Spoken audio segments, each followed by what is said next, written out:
કઈ કંપનીના ભીંડા વાયા છે ભાઈ? આ નિયતિ કંપનીના મુસ્કાન ભીંડા છે. મુસ્કાન ભીંડા વાયા છે નિયતિ કંપનીના. હા. ક્યાંથી લાયા હતા? આ અમલગુંડીથી લાયા હતા? અમલગુંડીથી આવ્યો હતો. હા હા. અને આ ખેતરમાં લખ્યું છે 500 ગ્રામ ભીંડી છે. હા. પણ બધા કરતા ઉતારા સારો છે અને ભીંડો આપણે જોઈ શકીએ છે બધા કરતા ક્વોલિટીમાં સારો અને વજનદાર, ઉતારો પણ વધારે આવે છે. બીજી કંપનીની વેરાયટી કરતાં હમણાં તમને ડિફરન્ટ શું લાગ્યો? બાજુમાં બીજી કંપનીની વેરાયટી લગાવેલી છે તમે, બીજી કઈ લગાવી છે તમે? આ બીજી સારાંશ છે.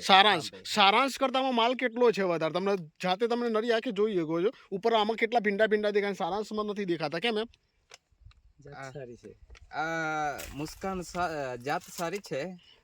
અને જો કંપની સારાંશની કદાચ મોટી લાગે પણ તેમાં આપણે સામે પ્લોટ આપણી સામે જ છે, એમાં આપણે જોઈ શકીએ તો એમાં ભીંડો જે આપણા હા એમાં જે ઉતારો છે એના કરતાં તો ઓછો જ દેખાશે.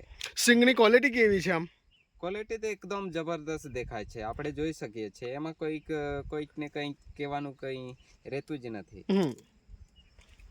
આપણે બીજી કંપનીના બી રિઝલ્ટ જોયા હશે કદાચ. તમે ચંપા વાયુ હોય, રાધિકા વાયુ હોય, તો એની કમ્પેરિઝનમાં આ વેરાયટી તમે ફરી ચોઈસ કરી શકો વાવવા માટે? હા,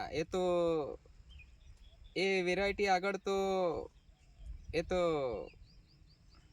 જબરદસ્ત વેરાયટી છે. એટલે એ વેરાયટી કરતાં બીજી કંઈ પકડવી ખેડૂતને પણ તમારો અભિપ્રાય મુસ્કાન એક નંબર છે બધા કરતા? હા, મુસ્કાન એક નંબર છે. હા, માલ બી સારો કાઢે છે, વજન બી સારું કાઢે છે, પ્રોડક્શન બી સારું, ફિલ્ડ ગ્રોથ બી સારો. માર્કેટમાં પણ એનો ભાવ મળી રહે અને ક્વોલિટી બી સારી છે. ક્વોલિટી આપણને જ દેખાતી છે તો પછી માર્કેટમાં પણ હા ભાવ એનો સારો રહે. ઓકે, તો આપ સંતુષ્ટ છો ને? અમારી આ મુસ્કાન વેરાયટી વાવી છે તમે જે નિયતિ કંપનીનાથી, તમે સંતુષ્ટ છો? હા, સંતુષ્ટ છે. હજુ પણ આપણે આ વેરાયટીમાં જોઈ શકીએ છીએ એમના જે ગ્રોથ છે, એમના જે લાગ છે, નજીક છે અને હજુ તો લાંબા સમય સુધી ચાલશે. ચલો, આભાર તમારો. હા.